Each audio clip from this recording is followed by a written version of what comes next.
Good morning, students. So today we are going to discussing the most important life process, that is reproduction regarding to human being. So human reproduction. So already in lower classes, you know the definition of the reproduction. So once again, I will repeat you. So when you say simply, the reproduction is giving to birth to young ones, giving birth to young ones, whether it is a oviparous or viviparous manner. But this is simple definition.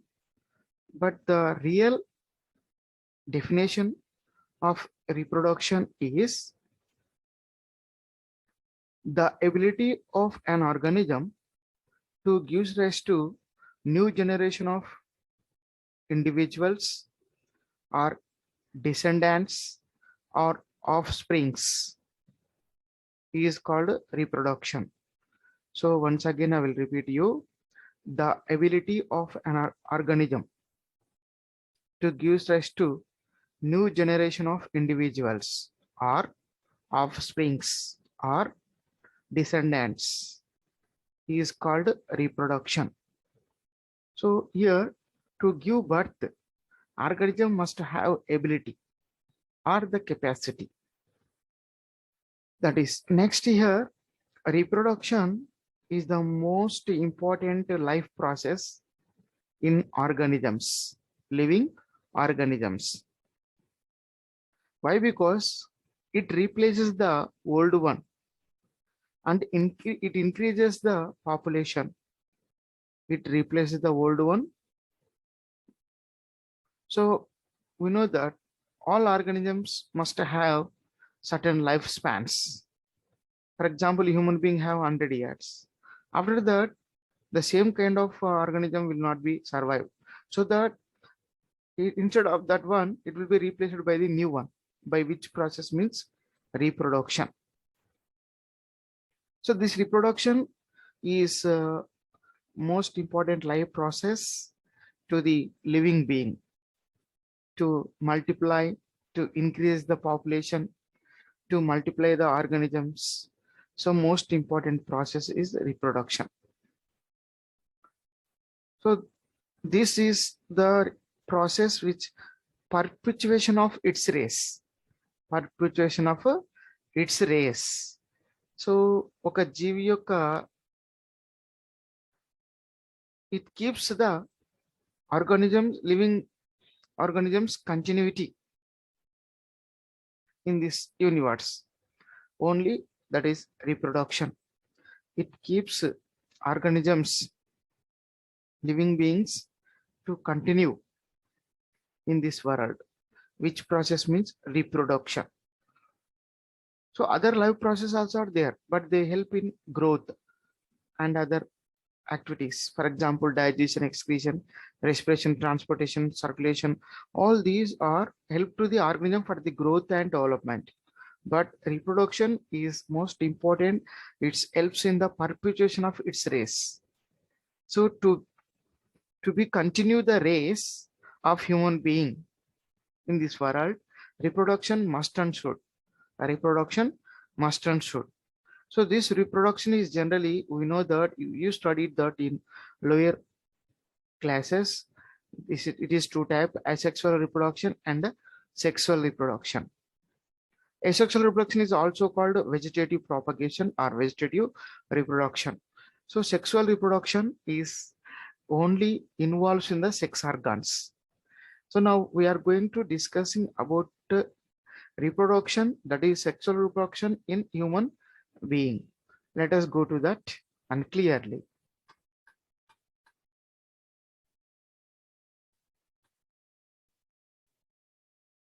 So what are the main contents we will be discussed in this? The male reproductive system, the female reproductive system, gametogenesis, menstrual cycle, fertilization and implantation, pregnancy and embryonic development, parturition and lactation, parturition and lactation. Now, already you know that humans are sexually reproducing and viviparous.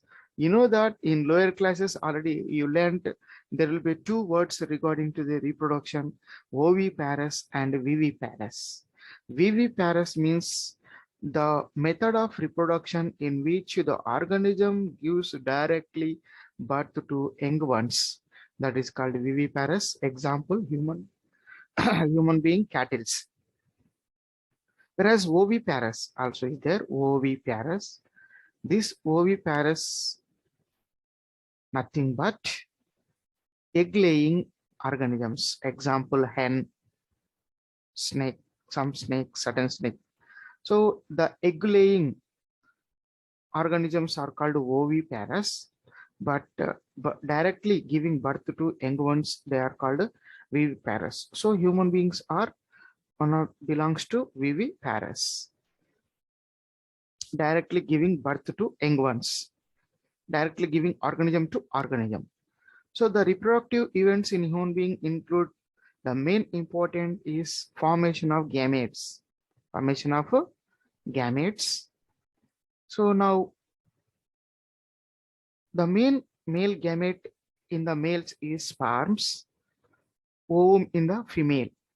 So sperm is the male gamete in males, ovum or ova is the female gamete in females. So now the transfer of sperms into the female genital tract, that is insemination, and fusion of male and female gamete leading to this. The fusion of male and female gamete is called fertilization. Fertilization result with formation of a zygote. So which is already you know that diploid in nature. Sperm is haploid, ovum is haploid. Sperm belongs to male gametophyte gamete, ovum is belongs to female gamete.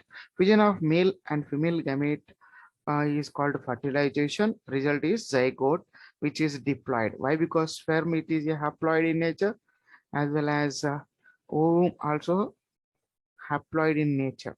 Ovum also haploid in nature. So this is followed by formation and development of the blastocyst. This zygote further developed into form a blastocyst, and it attached in the female reproductive system, that is uterine. Uterine, nothing but garbhasayam. So the blastocyst attached to the uterine wall, that is called implantation. Attaching of fetus to the walls of the uterus is called implantation, and this blastocyst further developed into a completely embryonic development completely, and the gestation period, the period in between up to formation of zygote and the further development of the to delivery, the process is called gestation. The delivery process is called parturition. Already we know that this reproduction when means when it is activate in the organisms means after the puberty. Why? Because after the puberty, what happens, there will be a secondary sexual characteristics are released in a male and female.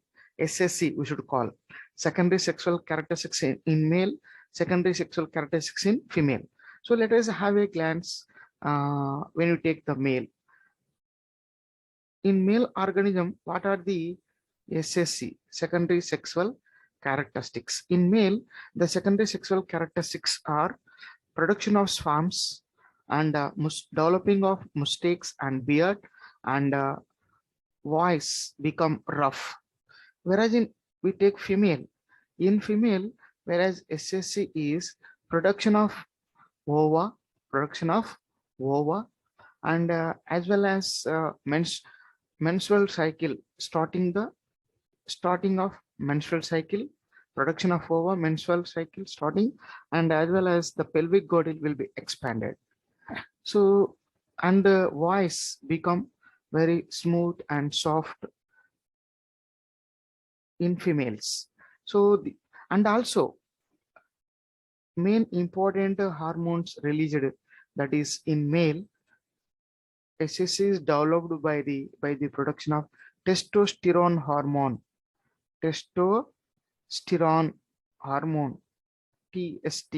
Testosterone hormone is responsible for the production of SSC in male, whereas in female, progesterone and estrogen, progesterone and estrogen responsible for to production of a SSC in female. So these two hormones are essential, and production of secondary sexual characteristics are also essential. So next, when we go to that,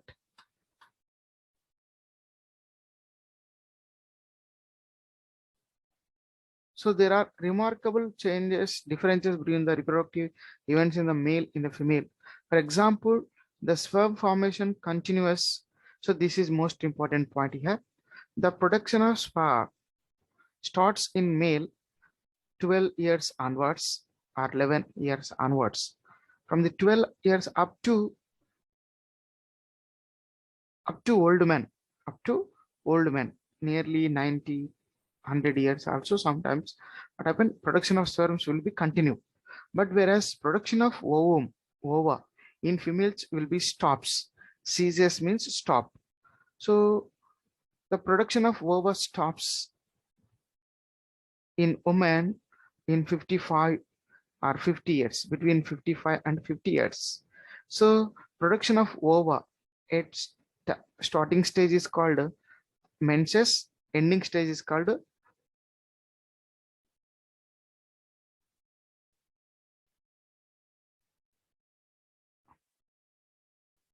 menopause. Menses and menopause, these two technical terms you have to keep in your mind. Menses means at the starting time, maturity, production of ova, whereas menopause means stopping of production of ovum. So this is commences in females from production of ova starts in females from 11 years onwards and stops 50 to 55 years. 50 to 55 years. So this is called menses and this is called menopause. So this is most important. So production of sperms will be continued in male, whereas production of ova will be stops when females reaching 55 years. This is the main changes in the male and female reproductive system. This is you have to keep in your mind. And let us go to the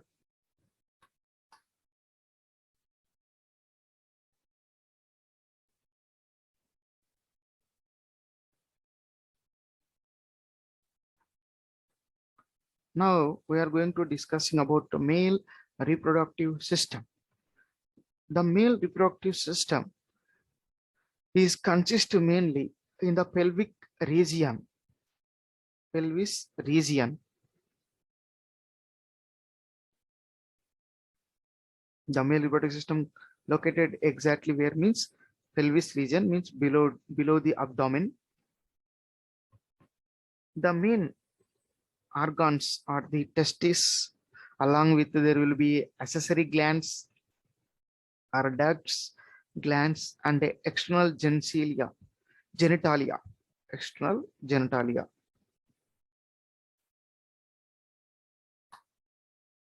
Now,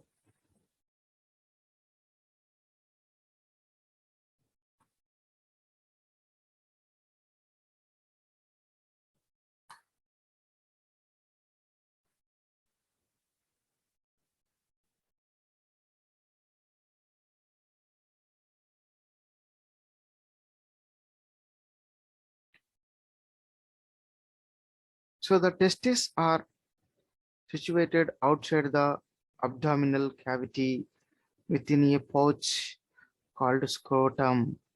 So we know that testes are present, a pair of testes present outside of the body below the abdomen, and these testes surrounded a pouch like structure is called scrotum. A pouch like structure is called scrotum means testes are located inside a sac-like structures is called scrotum.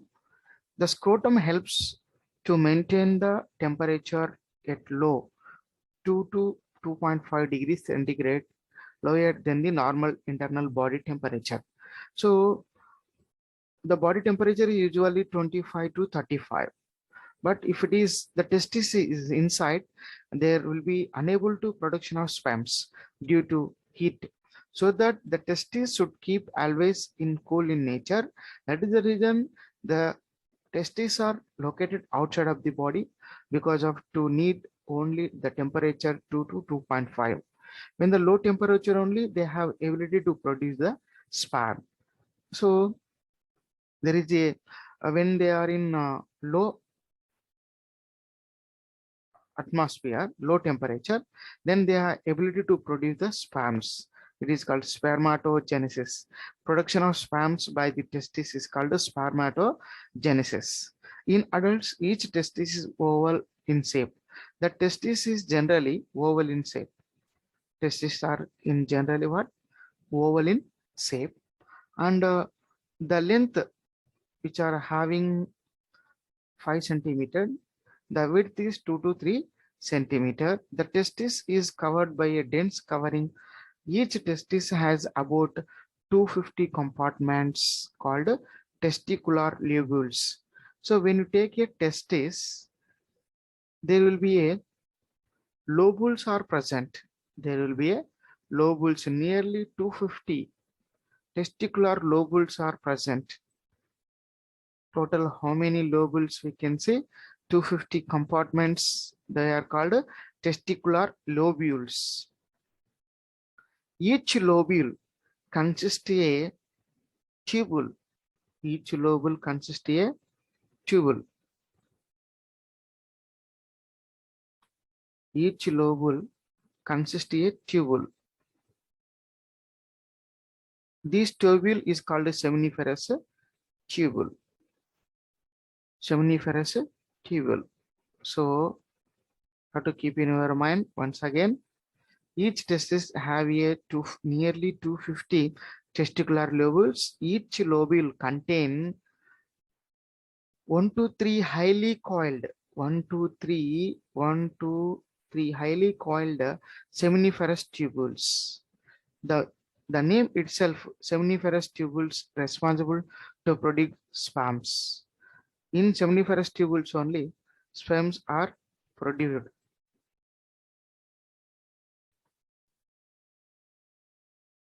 Sperms are produced.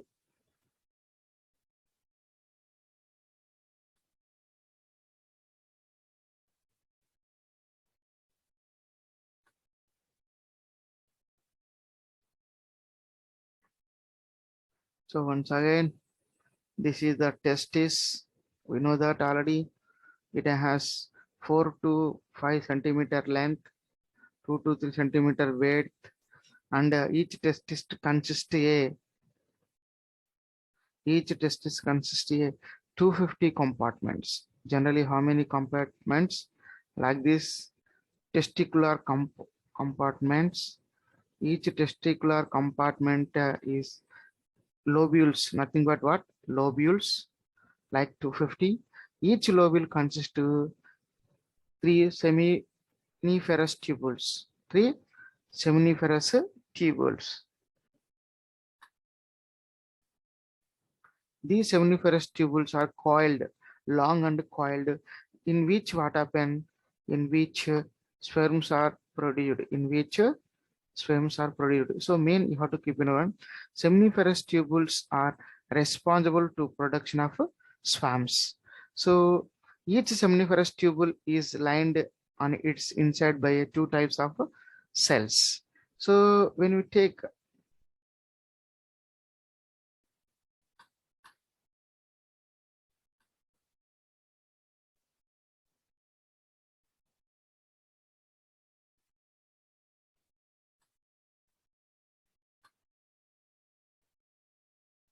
so there will be when we take about testis compartment and there will be a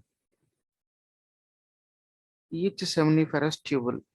Each seminiferous tubule lined on its inside by two types of cells called two types of cells.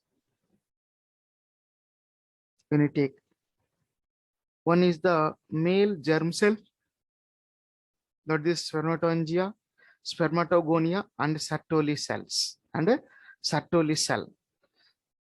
The male germ cell undergo meiotic division, produces sperms, while Sertoli cell provide nutrition to the germ cell. The region outside the seminiferous tubule called interstitial spaces contains small blood vessels and interstitial cells and are leading cells. These interstitial are leading cells responsible for to synthesis and secrete of testicular hormone is nothing but androgens. Androgens are produced by the leading cells or interstitial cells which are present in the seminiferous tubules inside the seminiferous tubules, and also important in immunologically.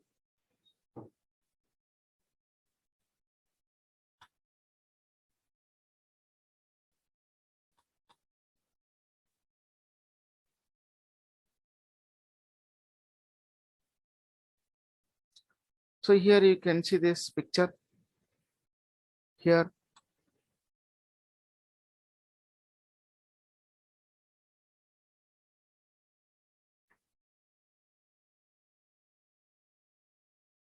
So these are the interstitial cells or Sertoli cells.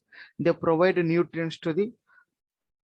So this is the seminiferous tubule in which two kinds of cells we can see. The pink colored one are called interstitial cells. These and these black color cells are called spermatogonia, which are responsible to production of sperms. From these cells only, these are called spermatogonia. They undergo meiotic division and produce spermatozoa or sperms. Each spermatogonia cell with diploid one and it undergo meiotic division and produces 4 sperms or haploid gametes.